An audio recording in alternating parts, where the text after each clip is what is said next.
শুক্তো মানেই বাঙালির কাছে আলাদা একটা ভালোবাসা, আবেগ বলতে পারেন।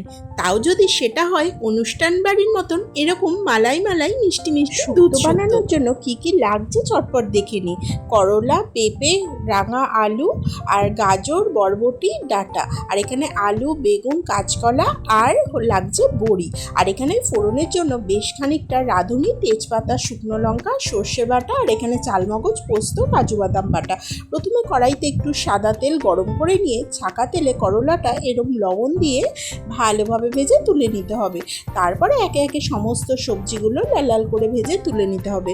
অনুষ্ঠান বাড়ির শুক্তো আপনারা খেয়েছেন মিষ্টি মিষ্টি, শুক্তো কিন্তু একেবারেই তিতো হয় না। তার কারণ হলো করলাটা প্রথমে ওরকম লবণ দিয়ে ভেজে কড়া করে তুলে নিতে হবে, তাহলে আর শুক্তোটা তিতো হবে না, খেতে বেশি ভালো লাগবে। সমস্ত সবজি দেখুন লাল লাল করে ভেজে আমি তুলে নিচ্ছি।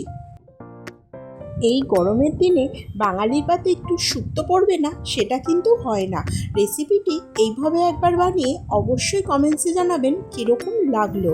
বাড়িতে সবাই বারবার আপনাকে এই শুক্তো বানানোর জন্য রিকোয়েস্ট করবে। আর অনুষ্ঠান বাড়ির মতন একদম সহজে আপনিও খুব তাড়াতাড়িভাবে বানিয়ে নিতে পারবেন।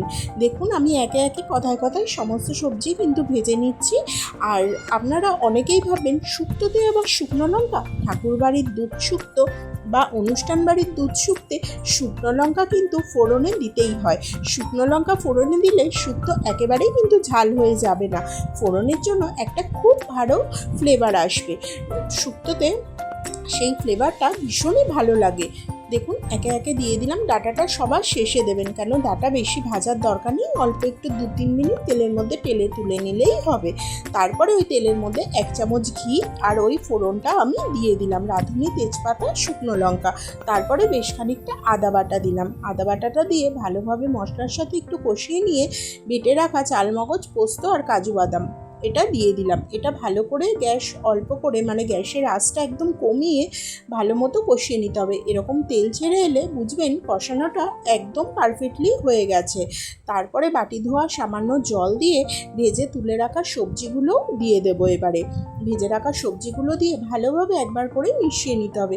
দেখুন আমি এখানে সমস্ত সবজি ব্যবহার করলাম, কিন্তু ভেজে রাখা করলা, বেগুন আর বড়িটা আমি লাস্টের দিকে দেব। এটা এই পর্যায়ে দিয়ে দিলে একেবারেই গলে যাবে। তারপরে দিয়ে দিলাম 1 চিমটি মতো হলুদ। আপনারা যারা সাদা ধবধবে শুক্তো খেতে চান তারা হলুদের ব্যবহার একদমই করবেন না। আমি একটু গোল্ডেন কালার পছন্দ করি, তাই জন্য সামান্য একটু হলুদ ব্যবহার করলাম। আর দিয়ে দিলাম পরিমাণ মতো লবণ। লবণটা সবজি ভাজার সময় দিয়েছি, তাই জন্য বুঝে দেবেন।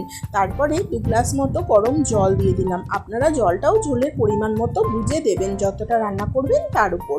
এবার ভালোভাবে মিশিয়ে আমি সিদ্ধ হতে দিতে হবে। দেখুন সমস্ত সবজি কিন্তু খুব ভালোভাবে সিদ্ধ হয়ে গেছে। এবারে দিয়ে দেবো বেশ খানিকটা দুধ, ঠান্ডা দুধ। দুধ শুক্তো যেহেতু, দুধটা তো অবশ্যই দিতে হবে। দুধটা দিয়ে ভালোভাবে আর একবার মিশিয়ে সমস্ত সবজির সাথে সিদ্ধ করে নিতে হবে। তারপরে এই ভেজে রাখা করলা, বেগুন আর বড়িটাও আমি দিয়ে দিলাম। ভালোভাবে মিশিয়ে নিতে হবে, মিশিয়ে আর একটু রান্না করতে হবে।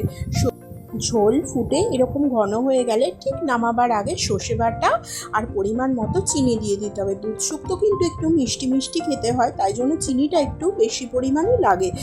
চিনিটা দিয়ে ভালোভাবে ফুটিয়ে নিয়ে তারপরে শুকনো কাঠখোলায় 5 ফোড়ন ভেজে গুঁড়ো করে সেই গুঁড়োটা দিলাম, আর দিয়ে দিলাম 1 চামচ ঘি। ব্যাস, অনুষ্ঠান বাড়ির মতো দুধ শুক্তো কিন্তু পারফেক্টলি রেডি হয়ে গিয়েছে। আমার ভিডিও ভালো লাগলে এরকম নতুন নতুন রেসিপি দেখার জন্য অবশ্যই একটা সাবস্ক্রাইব করে দেবেন। সাবস্ক্রাইব করে পাশে থাকবেন। সবাই ভালো থাকবেন, সুস্থ থাকবেন।